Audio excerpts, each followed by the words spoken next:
Hello, everyone. Welcome to the Business Badassery podcast. I'm Billie Olds, your host, and you'll notice I got rid of Caleb today. Not because I don't love him, but because we know this isn't his greatest strength, and so I have him busy at work. But I have two amazing guests with me today. I'd love to introduce to you. Harrison Wright is someone that I've met recently. He's a member of Caleb's 500K Accelerator, which is the year-long program.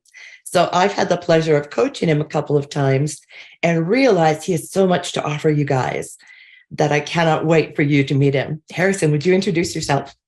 Yeah, hi everyone. I'm Harrison Wright. Thanks, Billie. Really appreciate you having me on.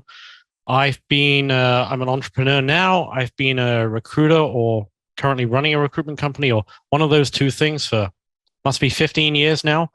So I started recruiting back in what you might call the industrial age. And I was in industrial engineering as well, recruiting very local people for very local positions. And I've seen pretty much everything change in the past 15 years. Now I run a company recruiting for the cryptocurrency and Web3 industry, which is very global. That's always been a global industry.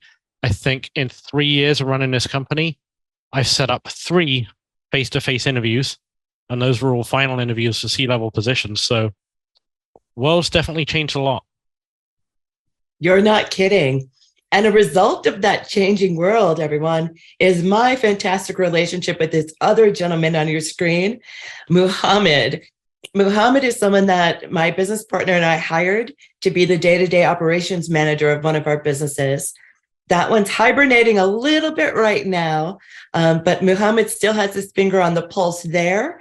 He's working with Caleb and the guys on the 90-day business builder, and he has his own business. But Muhammad, I'd love for you to tell the audience more about who you are. Hi guys. So I come from a freelance world. I'm sorry. So I come from a freelance world. I've been doing like virtual assistants for like more than 5 years now.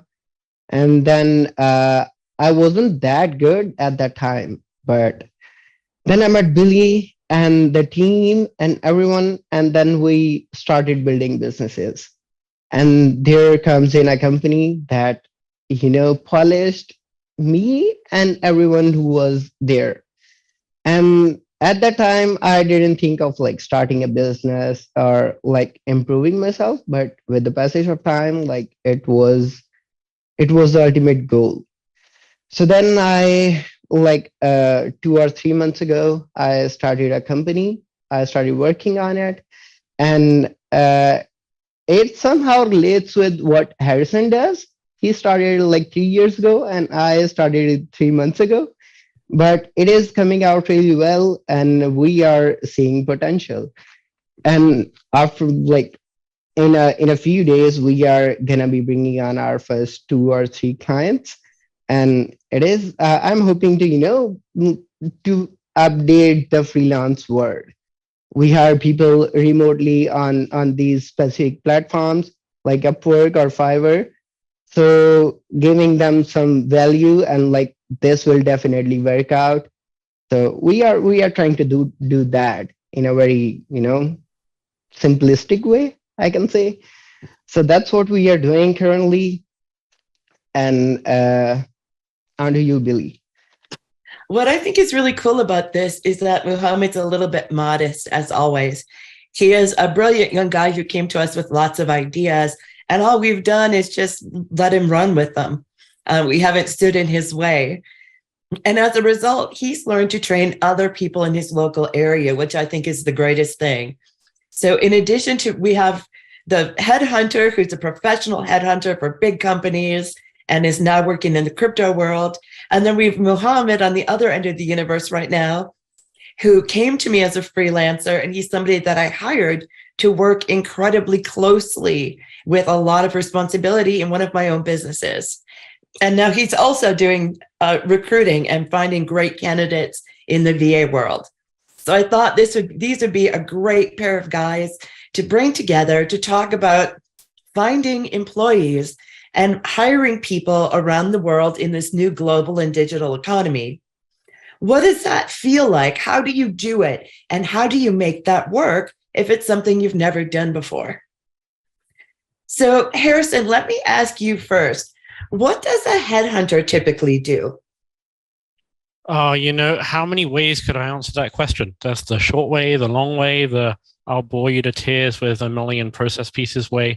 Fundamentally, it's the art of converting I was going to say converting a job requirement, but it's actually more than that. Oftentimes a company will say, hey, we want X. I want somebody that can do this thing. And the immediate thing most people think is, well, I need this kind of a developer. So obviously I need to hire the same developer from my competitor across the street.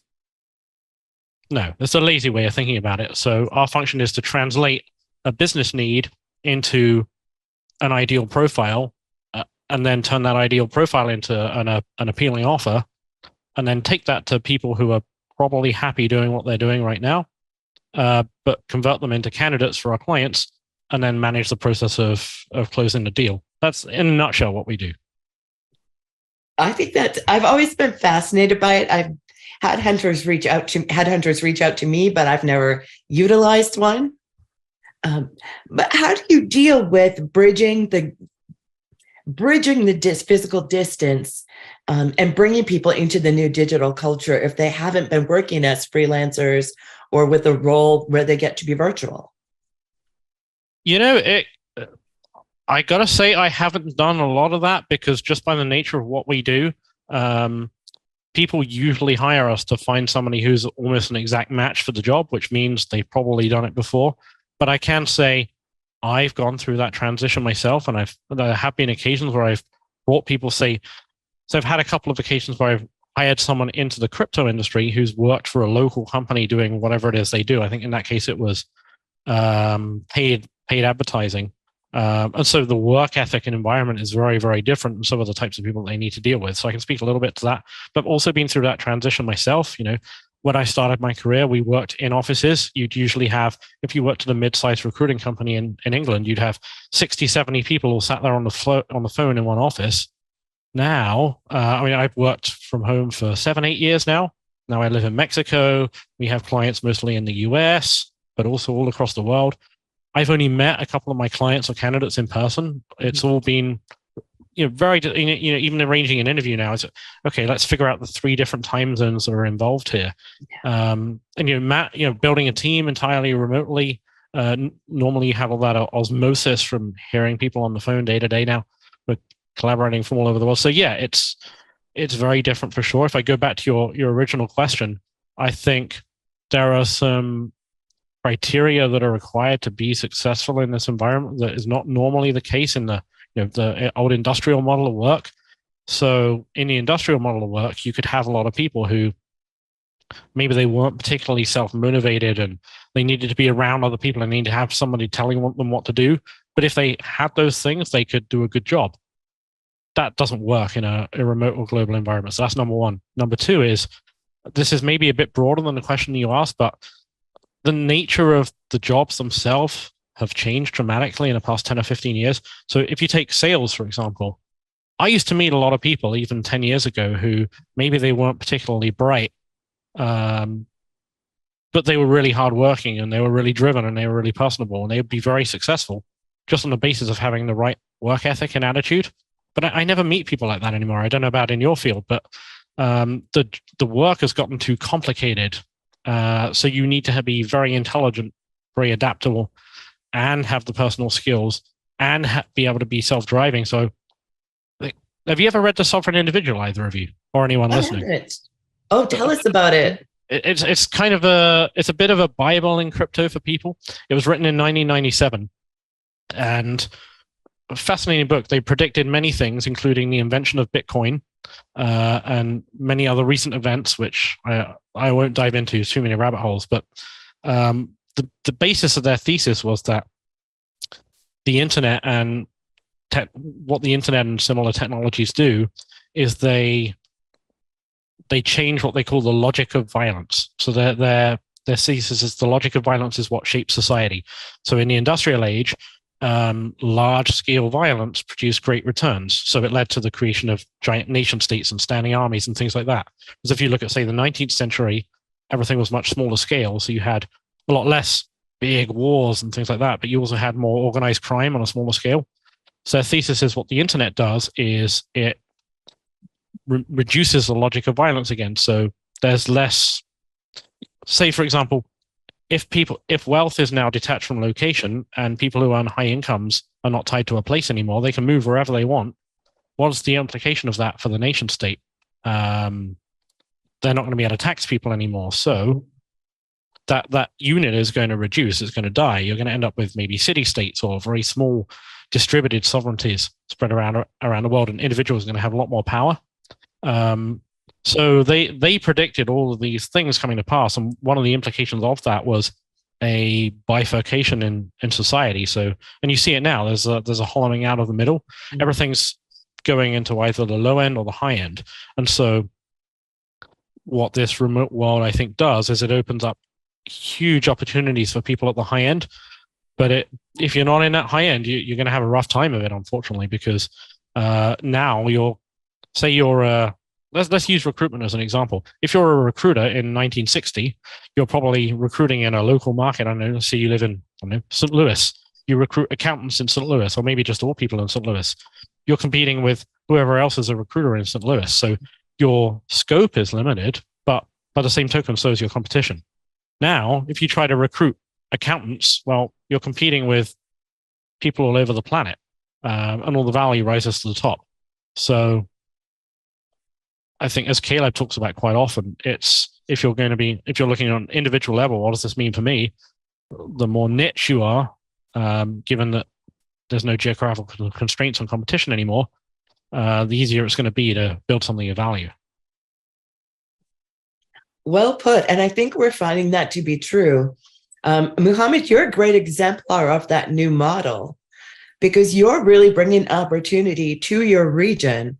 Can you tell us a little bit more about your region, your community, and how you're able to affect change?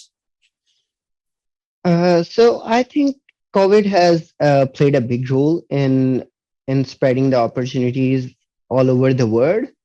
People are moving towards like hiring globally instead of like hiring a person at a certain location. Like big companies are now hiring remotely. They are moving, and it is beneficial for them in a way that it reduces their office costs and a lot of other things that they have to give benefits to the employees. So it is reducing their costs overall.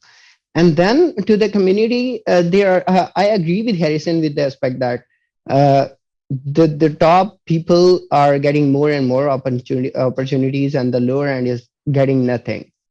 So my business model was just this, that the top people are getting everything. For example, if you want to hire a fluent speaker, English speaker, you'll see clients from the US or an English speaking country. But you won't consider Pakistan. I have seen like job posts that are really good, and they don't consider Pakistan or India or any other such country that are third world countries.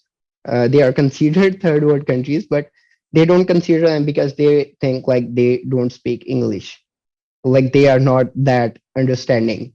So it is hard for them. I can understand that, but I have met people here while I was hiring for my business, like they can speak really, really well. We have call centers here that train people to speak English and be fluent, and they can compete actually. So hiring those competent people and showcasing them to the world is itself an art. It's difficult to showcase them to the whole world that we have this talent, and finding them is an absolute it's difficult, very difficult. But yeah, I agree. We meet like people, but it is very tough to manage those regional constrictions, and those boundaries are still separating us. But if I see like the businesses for like after 5 years, is gonna improve, and the competition is gonna rise massively. But I'm like, I have, for example, I have three phases in my business. That in the first phase, I'll hire like experienced, very talented, and all those skillful people. And in the second phase, I'll hire people who I will train. Like they'll know computer, they'll know how to write English, but they might don't know how to like speak English well. So I'll hire them, I'll train them. It's uplifting the community. So I'll train them, and then there comes the third phase. People who don't know like computer, they don't know like they somewhat know English, but they are not very well, at it. So we train them. So it's like I'm from like a very low end community, or very low skilled people from a community that is not very much skilled from an area. And I like with Billy, and like with experience of 5 years, it made me like come to the top. Like it is really valuable. And if I can do it, like people on the other end, Harrison is on one end, and people from the other end can be, can come to the top and show like, Harrison, you should consider me, instead of like going to the high end people who will be like really demanding. I've noticed that like it is tough even in Pakistan. Like it is tough to hire people. They are even I had to travel like 500 kilometers to assure someone that will not steal your data or something. But it is quite difficult. And as far as I know, the people from the US or the other countries, they are very concerned about their privacy, and it is very difficult for them to share their confidential details. And to ensure that we can sign NDAs, and we can assure that this is not going to happen. And because we have not met like physically, as Harrison described, like he has met two of his clients physically only, like two of them. He might have had like thousands, like helped thousands of clients and companies, but he has met like two. So it is like it is difficult for them to trust, but people are building. The trust is growing day by day, and it's giving us a push. That's excellent. I'm excited about it because Muhammad brings a lot. He is what I consider a unicorn. So a person who's not afraid to make mistakes, who's not afraid to ask questions, who keeps driving things forward, and he makes sure that things see completion. So he is one of my favorite people in the whole wide world. Thank you. I thought you knew that. But so the audience knows I've been working with Caleb about 5 years. He actually came to me as a client. I didn't meet Caleb for the first 3 years. We only met in year 4, and we'll hang out again next month. But we've spent very little time in each other's physical company, other than going on a few trips and giving a few masterminds. So we had that same challenge of building a relationship, and one that includes disclosing a lot of personal information, especially within Caleb's businesses, where we have the Sovereign CEO brand as well as his Alpha 2.0 content, which is very different. So we had to bridge all of those things together. And it makes me wonder, guys, how do you develop or help your clients develop a relationship with the new hires that you're passing along to them? Or how do you develop a relationship with the person that you're recruiting so that you do feel some confidence in being able to move ahead or recommend that person? It's that's one aspect that hasn't necessarily changed as much as you might expect, at least on the recruiting side, as distinct from when they actually work at the company. So even 15 years ago, recruiting was primarily a phone job. So I'd say we would do face-to-face meetings a little more often, but even then, unless you happen to work a local market, like in a specific city, generally, not vast majority of your interactions would be on the phone. Actually, it's a little better now because we have video conferencing as standard. So, when I was a recruiter in 2009, I never knew what any of the people I spoke to looked like. And then very occasionally, maybe a few times a year, we do some sort of face-to-face meeting with a client or occasionally a candidate. But okay, I'll be the guy with the purple briefcase. I'm not you know what I mean? But, and then you meet this guy that you've been chatting to for 3 years, and then you finally see what they look like. That's a bit strange.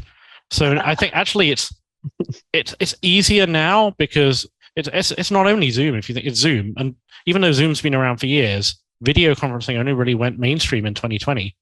Even in 2019, we'd do conference calls and no one would have a video on. So there's that. And then with things like LinkedIn, you already know what everybody looks like on LinkedIn profile, Twitter. So counterintuitively, I think it's actually a lot easier now than it was. When you move into the person actually working at a company, yeah, that's different because they're not in person. But we have so many tools now. I say, in my own company, we have Slack. We do a weekly Zoom meeting. And then with my recruiters and sales team, we do training every day on Zoom. And actually, two of the 3 people on my team live in the same city as me. One of them lives on the other side of Mexico. But even if we only see each other in person maybe every couple of months, maybe you'd say, oh, we should do things more often. But sometimes I like being antisocial. So, but it hasn't impacted everything. The biggest impact I've seen is it's a lot harder to train people remotely. In terms of the working relationship itself or the productivity, I haven't found that to suffer at all versus working in an office. It's just you need to be more discerning about who you hire because they have to be able to motivate themselves to do the work. And you have to have, if you're a company hiring people in this model, then you need to have systems in place to make sure they do feel included. And I guess there are people who have more of a need for that everyday social contact than others. I don't personally have any of them in my team, so I guess I haven't run into this. But if you do have somebody like that, you're going to have to be cognizant of that, or you're probably going to lose them. That's something that we deal with in Caleb's business.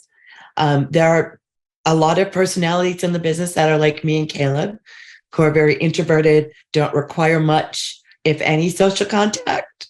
I mean, I have dogs, that's enough, right? But we have other people on the team that need daily contact, or at least to feel like they're part of the group, there needs to be a weekly stand-up meeting of 10 minutes. And those are efforts that we learn what our teams are like, and we create the structure that supports all of their needs. Does that mean everyone on the staff is going to jump on a Zoom because Susie and Tom need a little bit of FaceTime? No, but that means that we'll get their team together, or a small group of the team, to include them so they feel part of the effort and they feel connected. That engagement to me is the most important factor, I think, in hiring people remotely, because the only way people can be self-motivated is if you give them some incentive, right? There has to be some incentive. They're not going to pick up their energy and their skills and bring you their A game every day if you're not giving them something back. So that engagement is the number one thing that I worry about as an employer. I want to make sure everyone feels connected. And I'm that conduit. And a lot of times that's my role, is I'm just a conduit that says, Muhammad, I would love it if you made an effort to talk to Max and Joe 2 days a week so that you can get to know each other and we understand how to better use their skills in our team. Muhammad, what is your experience? Like, what would you add? Yeah, like I agree with you totally. Like, and appreciation is the thing that makes things easier, and it connects you better. Like, I have been training people in every kind of business, and I've heard that, and I've come to know that if you feel like, if you help them, if you talk to them, like just as a reminder, like, how are you doing? Or like, I think if you need my help, like this sentence can help them. You can build your connection with them. Like, if you need any kind of help, even if it's like the capitalization of A, if you need help with that, let me know, or anything possible. So it makes them feel like you are taken care of. And the other thing is, like, you can you are right in an aspect that you can talk to people for like 30 minutes a week, or whenever you have time, like, or bi-weekly or weekly, or whenever you have time, your schedule allows. You should talk to them. You should talk to them about their surroundings, about themselves, and get to know them better. So they can, if they have any burden on their chest, they can share with you. So they'll know, like, I have someone to share, and it's not my boss or my colleague or someone who is like who has been working previously at this company. The owners or the CEOs will consider him better than me. They'll feel appreciated, and that's what I do. And people usually do better when you do that. But there are some types of personalities who are different, who are just like who needs a specific, who can't share anything with you, who are really 100% introverts. So those personality types are very difficult to deal with, and they don't build their connections really well in the beginning. But you need to keep pushing that. And you are a family, as when you are working together, you are a family. So with in my point of view, it is, you need to push it. You need to build that connection. And previously, like a year ago, if I see myself, it is like it is not like building connections or relationships or anything. It was all like, I need to work and earn something, and build my skills. So and then I met Billy, luckily, and she was like, "No, connections are far, far better than building. Working, just working. When you are connected to someone or connected to a group of people, you will work, you will improve, and those connections are gonna help you when you are at your lowest.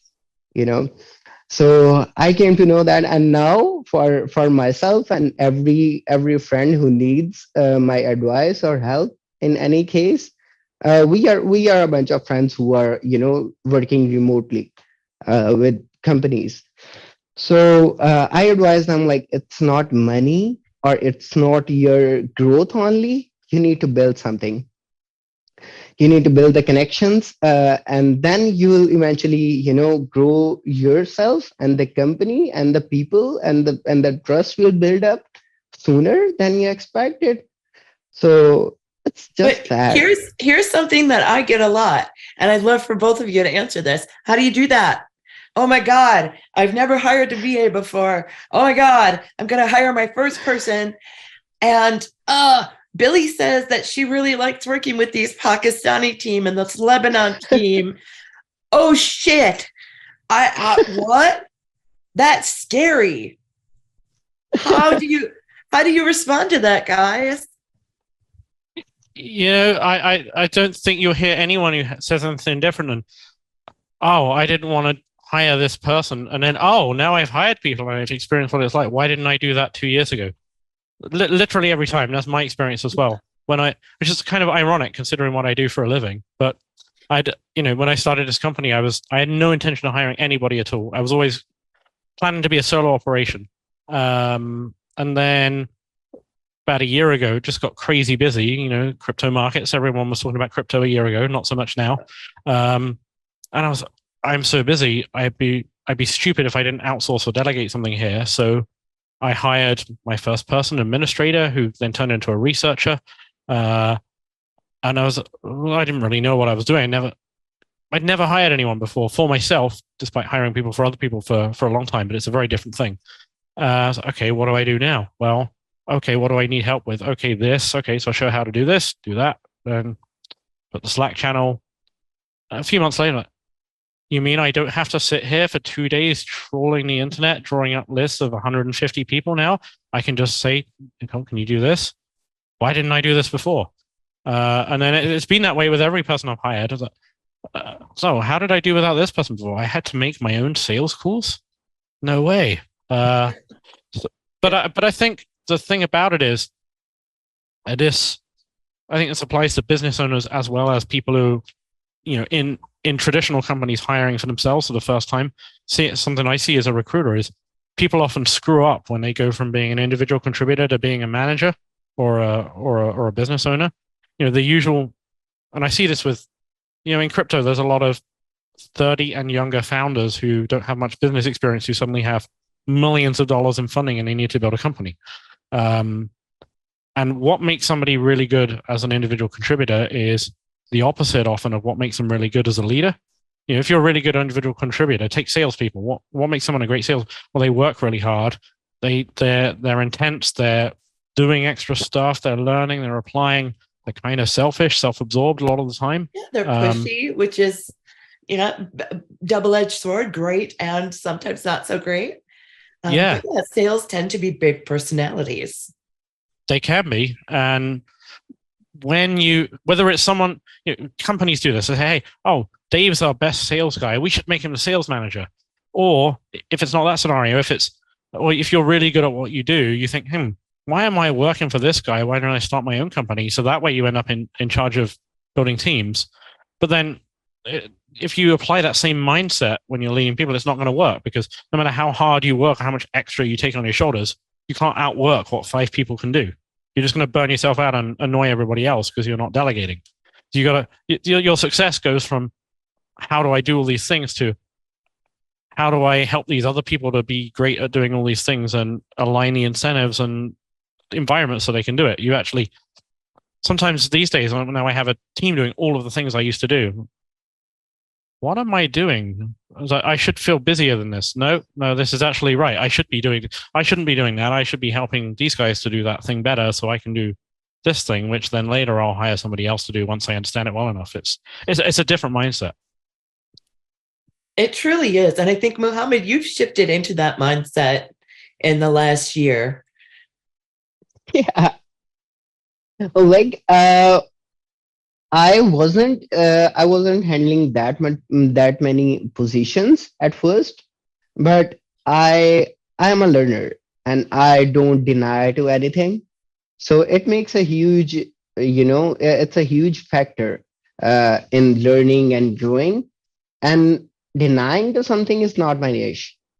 And then I ended up handling like each and every, task of the company, from handling clients to handling vendors to communicating via email, and then handling socials and all of that good stuff. And then we were at a point we should have hired someone that will do these small tasks, and that's how the growth happens. And Harrison is right, like we should delegate tasks to more people than handling them by yourself. So in my company as well, I have a partner who does whenever I'm not feeling like I'm too much like burdened. Can you do this? Or you can handle this at least, so I can do this instead. So we are sharing and we have the same attitude. So how do people? Oh, Mohammed, I think that's an interesting point. Sorry to interrupt you. But the way that we work together is we both take ownership for all of the projects. And we never say, I've never heard Muhammad say, or really any team member that's lasted with me, that's not my job. Because that attitude is the attitude, right? That you're really buying into when you're buying staff. If you have someone who's interested in learning, who wants to keep improving themselves and will take ownership, I think you've won half of the battle right out of the gate, just by finding that attitude. The skills can be taught, right? Yeah, like, but there are some things that can't be pushed, or that can't be you can't teach them to a guy. There are things like, if they are not putting the learning capability is is the end of everything. We can if someone is a learner, good. If it is not, period, done. You can't go like very far with that guy. So I'm receiving resumes and applications every day, And I've seen people like they are sending me videos of them like for really short videos. I live here, I do this, thank you. So we can't really go with that. I just dustbin that right away. So it is the attitude that matters. And I should revert to the question that uh, how do you deal with people that say like how do you work with a team from Lebanon or a team from Pakistan or uh, it depends on the people, but there is a point when they come to know your capabilities and you know you. It's the point where they put all their eggs in your basket, and the trust building and your when you reveal yourself as the true gatekeeper or the true person who can take care of them, it's done. But everyone can't reach that point. When we were hiring from Upwork, it takes like 3 or 4 tries to find that right person, and people are afraid of wasting their time on 2 or 3 people. It is very, very, very, very lucky chance that you get your person in the very first try. It is very difficult. And Upwork is growing. If you consider like from my country, every second person has a profile on Upwork, and they do have copy pasted proposals, and you can't really judge like if this person is a good contributor or not. They are wasting the whole marketplace, and the owners or the handlers are not taking care of that. So after, like, they are not taking care of that, but they are getting their commission. And at the end of the day, the businesses are getting the loss. They are losing everything, their time, their money, and each and everything. They have to try again. And after several tries, they tend to hire someone locally. I've seen that. I had an experience when someone was hiring me from Pakistan and then another person from the US, but she was working remotely, and then he had to, hire someone from his place. So it is very difficult, and it totally depends on the person on the other end, the freelancer who is working with you. It totally depends on him. You can't really, judge. Good people can be bad, but their attitude, at the end, attitude makes a huge difference. So I think that's the end of this, uh, Yeah, conversation. I think that's a great Everything point. is attitude. Everything is attitude. Other Yeah, things can be taught, attitude cannot be taught. exactly. You can improve it, help someone improve their attitude, maybe, but that's not an investment of time and energy that you should be making. That's Yeah, when you realize it's time to break up with that employee or freelancer or whatever that role is. You can break up with a freelancer or a coach just the same as you can break up with a client or a partner.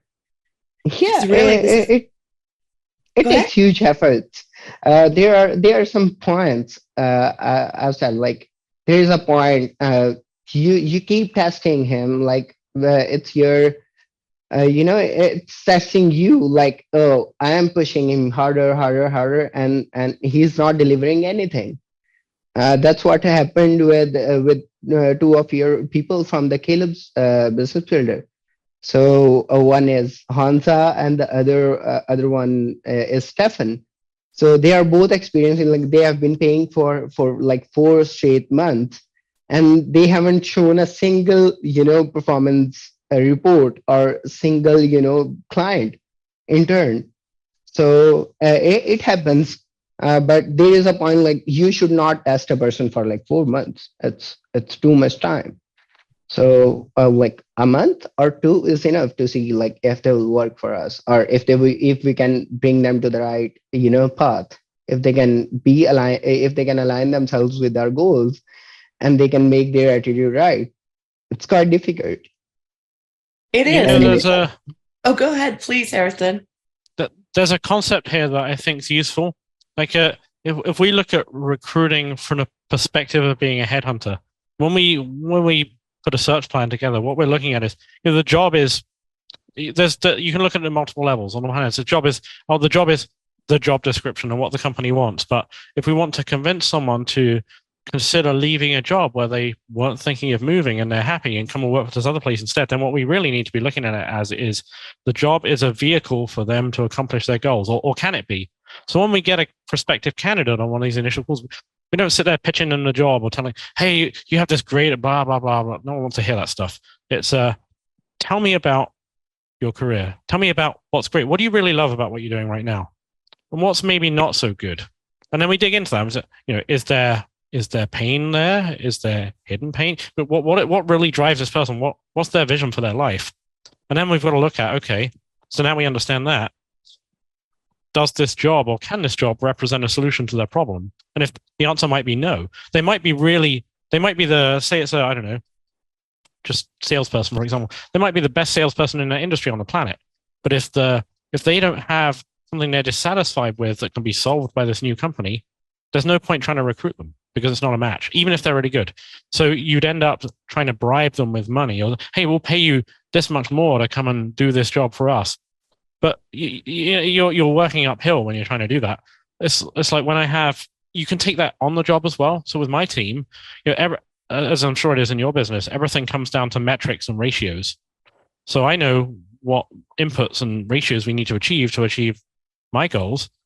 But that's not the conversation I have with my team. The conversation I have, what do you want to accomplish? What would you like to earn? Okay, why is that figure important to you? What does that mean for you if you accomplish that? Okay, well, here's how that breaks down mathematically. This is what you need to do every day if you want to earn that which is important to you. And then we're all going in the same direction, and everything becomes so much easier because they want to do the same thing that I want to do for their reasons. But if you recruit somebody who, even if they have the skills, if the motivation is not fundamentally aligned with what you want them to do, then you're just going to be batting heads all the time and it's not going to work. Or if it does work, it's going to be 5 times more effort than if you just made sure that alignment was there in the first place. And I think a lot of people miss that. I think that may be the most valuable part of this call, of this session, is understanding that you need to give people the value that they are looking for. Money is just one of the things that we give employees and freelancers. And at the end of the day, it's probably the least important thing that we give them. It's really easy to get into wars where you want to snatch somebody good away from another company, from a competitor, for example. It'll, as Harrison mentioned earlier, boy, I could just steal their salesperson and pay him more, but you haven't necessarily met him in his need. He'll say, great, I'll make more money, but this is a pain in my ass. I have to work different hours. There are different tools that you're asking me to use that I don't want to learn. And it's not worth that effort for just some money, for some small, arbitrary amount of money. What else can you give? And identifying that alignment is probably the most important thing you can give to your prospective hires, whether they're freelancers or full-timers. My personal goal, and everyone's heard this so many times, but it's still true, so I'll repeat it. My personal goal is that every person I hire, ideally, I want them to be able to replace me. I want to be obsolete in my business so that I can keep bringing in new innovation work and creating new challenges. But I want Muhammad to replace me. And I want him to, if that's what he wants to do, and we have these conversations, but we want to develop him as a coach because he's profoundly brilliant at connecting people. So we've asked him, is this something you would like? And we can help him grow and find these different trajectories that work for him. And I don't only do this for Muhammad. He's just, I do this for everyone. Muhammad is just the person who rose by far the most quickly, and that I'll do anything to keep. And so the way I keep him isn't by just throwing more money at him, because I can't do that. I'm just not in that position as a human. I'm also kind of cheap, so I can't do that. But what I can do is make sure that we're aligned. I understand what Muhammad's short-term growth goals are, what he enjoys, what he doesn't enjoy, what we can delegate. And so those are conversations that we have on an ongoing basis, much the same as I would in let's say, a romantic or a family relationship. We're always connecting and understanding what the other person's goals are. And I don't necessarily anticipate that his goals are going to be 100% aligned with mine, because our lives and our needs are different. But what the important part is to identify where we can meet. And I think that oftentimes is the motivation that people require.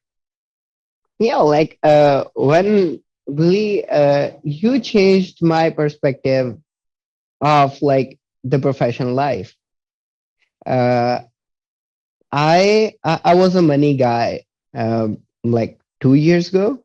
When I started full time working as a freelancer, I thought like I'm gonna make a ton of money. Nothing else, just money. And when I met Billy and Ambrosia, like I changed. Everything changed. Like money is just papers. If it is meeting your needs, if you are living a proper like a normal life, if you are not like having to work on multiple jobs or a tough life, you're good. You're learning. You are growing. So what matters is like learning and growing and everything. And I literally haven't said like no to anything that Billy said, because I want to learn. So at the end of the day, like money is nothing. You can literally buy anything in the world. I wanted to buy everything, and I have literally bought it. But now I think of like every person who says like you can throw money at their face and you can do this and you can do that, and my reply is like you'll be tired of like throwing money, but you won't get anything. Be a better human being or a better professional employee or in this world. That's what matters at the end of the day. Exactly. And I feel like the money and the opportunity come along with that very readily. Yeah, like they are connected. Yeah. So when you are growing, when you are learning, when you are enjoying what you're doing, your value will grow over time. So it's natural. If you're, for example, if you're stealing an employee from a competitor, as Harrison said, they will be valuing themselves at a rate that is not their original, value. You are just stealing them for more money, and they are coming with you instead of like having I need this to grow. They are just working what they were working at the other competitor. They are coming with you for the money, and that value is fake. And at the end of the day, like if they are thrown out of the company, they'll see like, oh, I'm not getting a job at 100K anymore. I'm getting offers or whatever the interviews are. I'm getting, it's good to have more companies on your resume, like good companies on your resume. But your value is, what you are. So if you're receiving like 50Ks, you are what you are. That's your true value. I've seen that happening with people. I have given opportunities to people who were not that valuable, and they are considering themselves like, oh, I can't work at that right now. Like this is too low for what my skill sets are, and they don't even know how to make an email signature, literally. So that's their value. So we are the reason the recruiters or the companies who snatch people from others are the reason people are demanding more and more salaries. Yeah, Mohammed, I think. Oh, go ahead, Harrison. I was going to say, I think misunderstanding this is really expensive for a business owner. But I tell you, something that was always blown my mind is, the worst industry at the planet at hiring for themselves? Recruitment companies. The average recruitment company will hire 10 people to keep one. And I might be exaggerating, but only very slightly if I am. And the reason is they don't have structure or systems or an understanding of the fundamentals. So the way most recruitment companies do hiring is they expect one person to do the entire life cycle of the job. Prospect, win clients, secure job briefs, develop job briefs, recruit candidates, the interview candidates, put the whole placement process together, develop the accounts, negotiate the fees. Literally like running the entire little business. They call it a desk in the industry terminology by themselves. Mm-hmm. And there's very few people that are good at all aspects of the job. And if they are, they generally end up starting by themselves. So they hire raw trainees and then expect them to learn all this stuff and be productive and make money in 3 months, or you get fired. And often the actual process of making a placement is luck. You put the inputs in, you can't control if they offer the job or they accept the job. But over time, it averages out. And so they either hire trainees, expect them to get everything, and so the vast majority don't, and then they get fired. So they keep 1 out of 10. Then I'll get the experienced people. So I recruit in crypto. So the answer to my prayers is to go and hire that guy who's a really good crypto recruiter for my competitor over there, pay them an ungodly amount of money to come and work for me instead. And okay, yeah, that works. If you sometimes, and yeah, they'll make you money, but they'll be just as disloyal to you as they were to them. You're not actually creating anything of value, because all you're doing is paying money for other people to do everything in the way that they do it, but to do it under your umbrella instead. So you're not creating anything of any lasting value. So my approach has been totally different. I deconstructed the job. So, okay, what are all the tasks that need to happen in this business? Okay, so these are the $10 an hour tasks. These are the $100 an hour tasks. These are the $1,000 an hour tasks. What buckets do they fit in? So the first thing I got rid of was the research and all that sort of stuff. It's time intensive, important, but ultimately kind of low value work. So that was the first thing I delegated. Then when I hired my first recruiter, I was like, okay, what is the workflow of this? So it's all the top of funnel stuff that I gave him, and he still does. So all of the initial outreach and first conversation with the candidate. And at the moment, that's all he does. So he does the prospecting calls, emails, works with the sales engagement, gets on the phone, has the initial discovery with them, then he passes it over to me. And I just hired my BD guy a couple months ago. He does the same thing, but on the client side. So he does the initial prospecting. It's kind of like an SDR in a software sales environment. He does the prospecting, he gets the initial interest, initial discovery, then I take over. And eventually I'll train them to do more and more of the process. But right now that's how it's structured. And then I sit in the middle and I put everything together. And the result of that is I never run a team before I started this company. I've hired 3 people, and all 3 of them have been very successful so far. And I don't think that's because I'm brilliant. I think it's because I understood the system of just was one little thing that I need them to be successful at in order for the system to work. That's manageable. And then eventually they can learn all these other things, and I would hope they would be loyal to me and my company. And if they were going to go and do something else in 5 years, it's not, I'll go and work for that other crypto recruitment company down the street and take all of the clients with me. But yeah, so I'm starting to ramble a little bit now, but you see, it's such a problem in the recruitment industry specifically because it's such a complicated job and it's a sales-driven industry. So they just think, hey, let's import this guy from that company there and get him to work here. But even when it works, I'm not going to name any names, but I can think of one of my biggest competitors. They have a pretty sizable team. They've made a ton of money, but I can tell you their profit margins will be much smaller than ours. Because they're paying through the nose for every recruiter. They're not delegating the lower value work to lower cost people. They're paying through the nose for all this stuff, and it's not systematized. So I'm guessing, as the profit I keep is probably the same as a guy with a company quadruple the size and revenue.